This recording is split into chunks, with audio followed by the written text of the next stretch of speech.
Sejumlah emak-emak berupaya meredam bentrok antar pemain dan penonton dalam pertandingan final sepak bola antar kampung. Kericuhan dipicu akibat kecewa dengan keputusan wasit yang memimpin pertandingan. Keributan bahkan meluas hingga ke dalam perkampungan hingga membuat warga panik. Akibatnya salah satu pelatih menjadi korban dan dilarikan ke rumah sakit.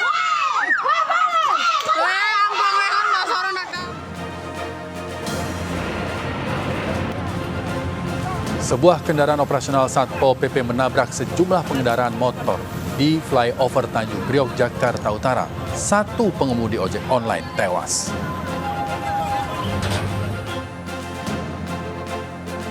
Polisi memeriksa dokter dan perawat terkait kasus kematian aktris Nani Darham yang meninggal dunia usai operasi sedot lemak di sebuah klinik di Jakarta Selatan.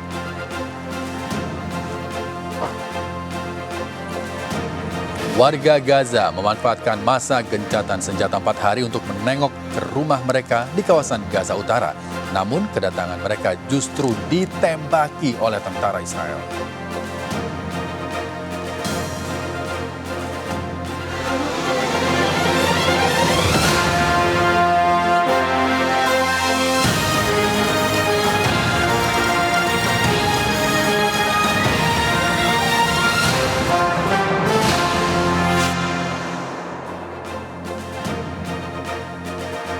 Halo pemirsa, bantuan kemanusiaan terus mengalir masuk ke jalur Gaza selama masa gencatan senjata antara Hamas dan Israel. Saya Rizky Hasan, inilah seputar iNews Siang selengkapnya.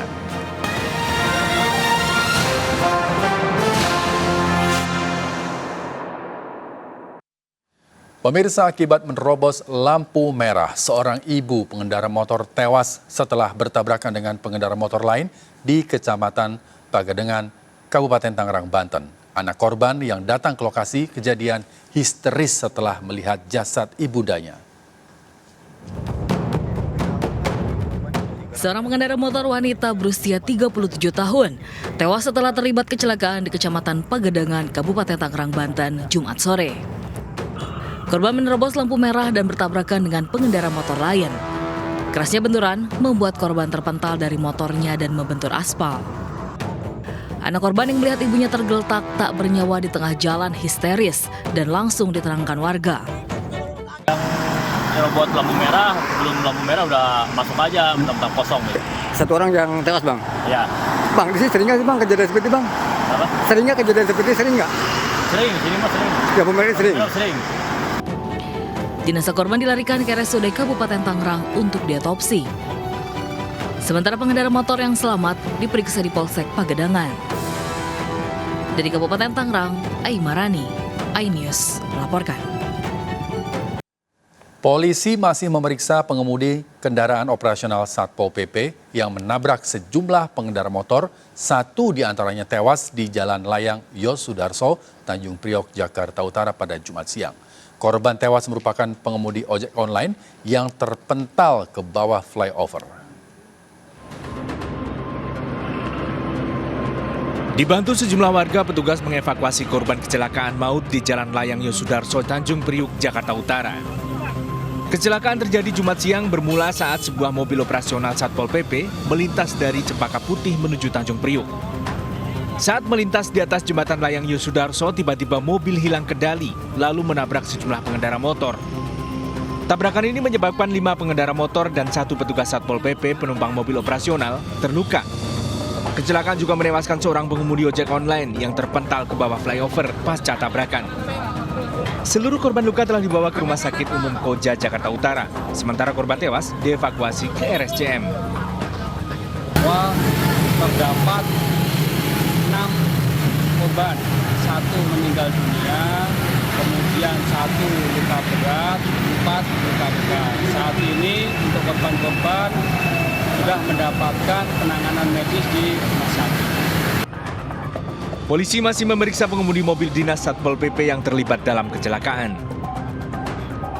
Dari Jakarta, Sofyan Firdaus, iNews melaporkan. Hasil penyelidikan kasus temuan jasad wanita dicor di dalam rumah di Kabupaten Blitar didapati sang suami sakit hati dan cemburu istrinya memiliki hubungan dengan pria lain. pelaku membunuh korban saat mengambil pakaian. Supriya Handoyo 30 tahun mengakui telah membunuh istrinya Fitriani 21 tahun saat korban datang terakhir kali. Korban datang diketahui untuk membesuk kedua anaknya dan mengambil pakaian pada Oktober 2021 lalu. Supriyo gelap mata, sakit hati, kemudian menghabisi istrinya dengan cara dianiaya. Korban kemudian dikubur tanpa busana di dalam kamar belakang. Untuk menghilangkan jejak lokasi penguburan korban dicor oleh pelaku setelah setahun berselang. Sudah, sedangkan sudah diminta keterangan kemarin, kita akan pemeriksaan tambahan, termasuk nanti untuk saksi-saksi pasti nanti akan bertambah, karena kita masih menunggu juga koordinasi intens dengan tim pelapor maupun lapor. Kasus ini terungkap setelah rumah yang dijadikan tempat penguburan jasad Fitriani dijual pada kakak ipar pelaku. Pemilik rumah yang baru curiga dengan lantai di kamar belakang. Saat dibongkar, barulah ditemukan jasad Fitriani yang terkubur di lantai kamar belakang rumah. Pelaku bakal dijerat pasal pembunuhan terancam 15 tahun penjara. Dari Blitar, Jawa Timur, Robi Ridwan, iNews melaporkan. Keluarga Fitriani tak menyangka kematian korban yang hilang 2 tahun lalu dilakukan suaminya dengan cara tragis. Keluarga meminta pelaku dihukum seberat-beratnya. Keluarga Fitriani di Kabupaten Konawe Selatan, Sulawesi Tenggara tak menyangka korban yang hilang 2 tahun lalu ternyata tewas akibat dibunuh suaminya. Setelah pindah ke Blitar, keluarga mengaku sangat kesulitan untuk berkomunikasi dengan Fitriani. Korban sempat bercerita kerap mendapatkan tindakan kekerasan dianiaya suaminya. Keluarga meminta pelaku dihukum seberat-beratnya.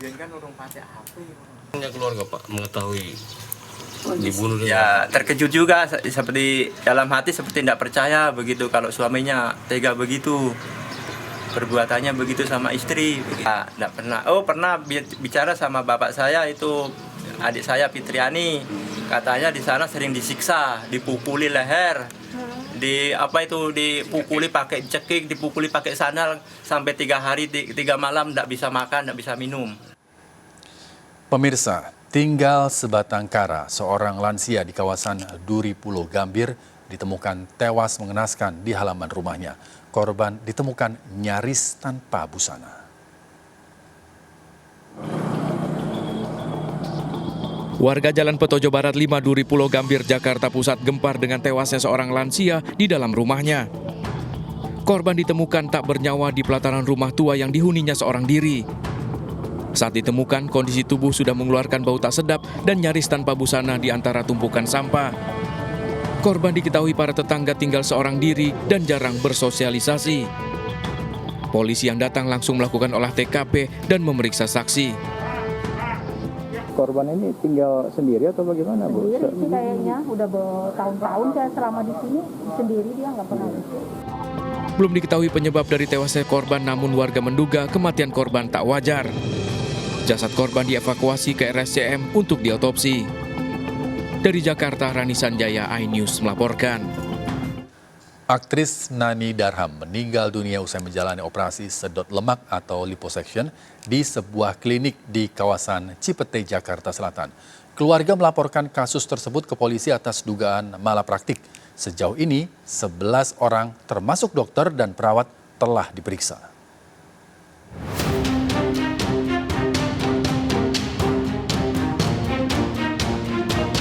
Artis pemain film Aprilia Nani Darham meninggal dunia 21 Oktober 2023 setelah menjalani operasi sedot lemak atau liposuction di sebuah klinik kecantikan di Cipete, Jakarta Selatan.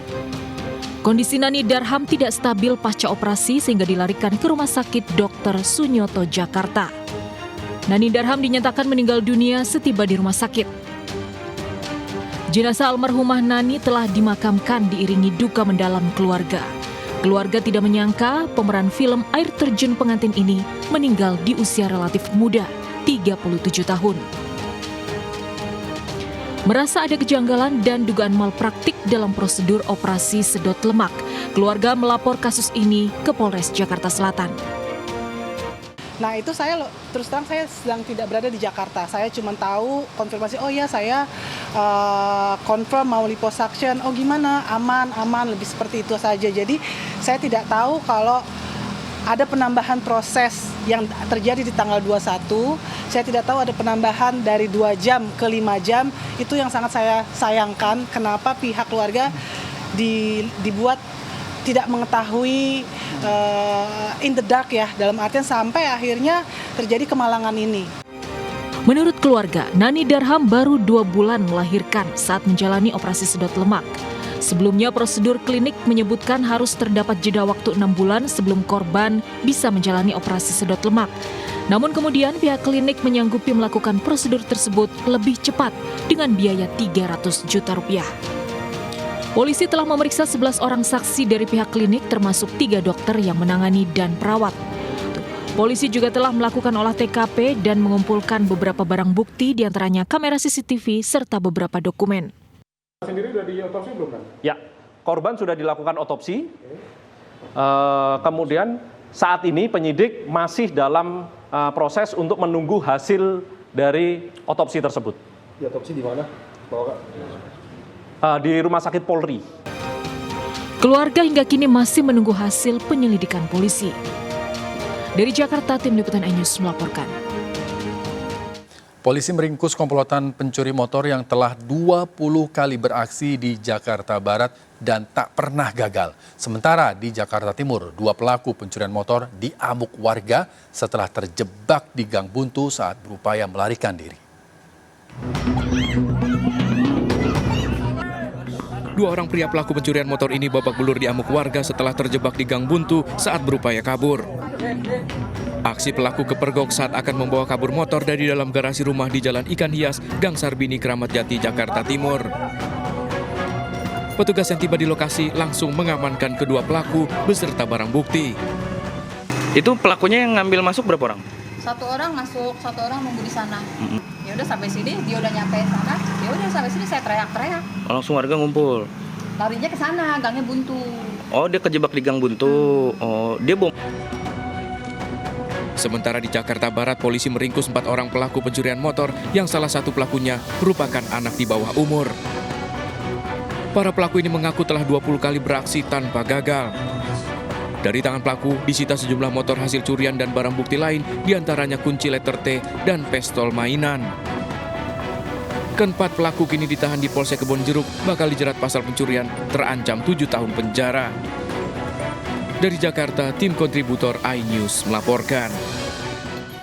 Pemirsa, Ketua KPK Firly Bahuri dicegah ke luar negeri usai ditetapkan sebagai tersangka oleh Polda Metro Jaya.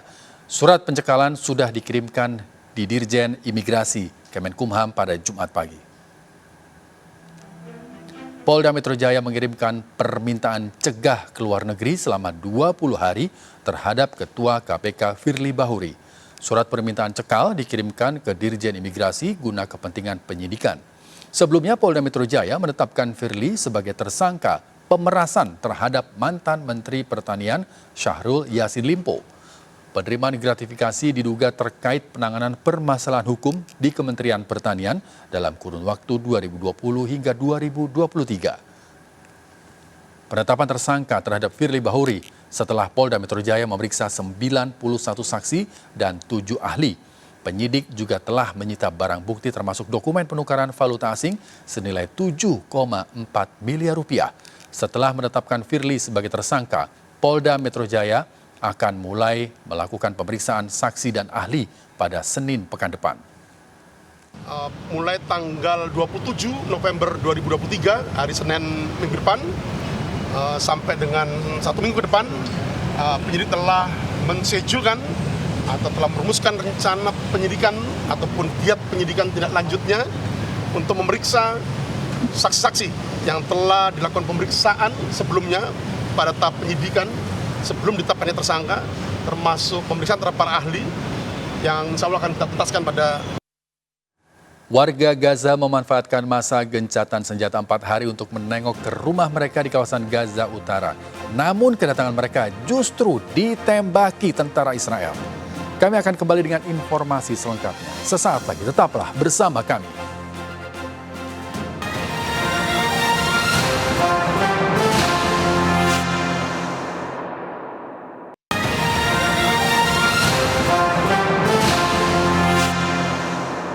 Selain di kelas, belajar di alam menjadi alternatif sarana edukasi bagi anak-anak. Belajar di alam dapat membangun kedekatan anak dengan lingkungan sekitar sejak usia dini. Tak hanya menyenangkan, metode belajar di alam juga berdampak positif bagi tumbuh kembang anak. Puluhan siswa TK dan PAUD di Kecamatan Cigombong, Bogor, Jawa Barat antusias mengikuti kegiatan belajar di alam yang diselenggarakan oleh MNC Land dan MNC Peduli bersama Lido Lake Resort. Mengusung tema bersahabat dengan alam, anak-anak ini diajak menanam pohon, memetik stroberi, memberi makan rusa dan kelinci, dan bermain di arena bermain Lido Adventure Park. Naik jembatan panjang sama metik stroberi, sama ngasih makan rusa, sama dam buat metik stroberi, terus nanam bunga. Tak hanya menyenangkan, belajar dan beraktivitas di alam dapat memberikan dampak positif terhadap tumbuh kembang anak dan membangun kedekatan anak dengan lingkungan sejak dini. Ya, memang kita sih dari manajemen MNC Land dan MNC Lido City berkomitmen untuk memberikan manfaat untuk masyarakat sekitar. Tentunya anak-anak kita kenalkan sejak dini untuk mengenal dan bersahabat dengan alam. Belajar di alam bagus banget ya untuk anak-anak, untuk perkembangan anak-anak, terutama untuk fisik motoriknya, pengetahuannya yang tadinya anak tidak tahu menjadi tahu. Banyak banget yang didapatkan di alam ini.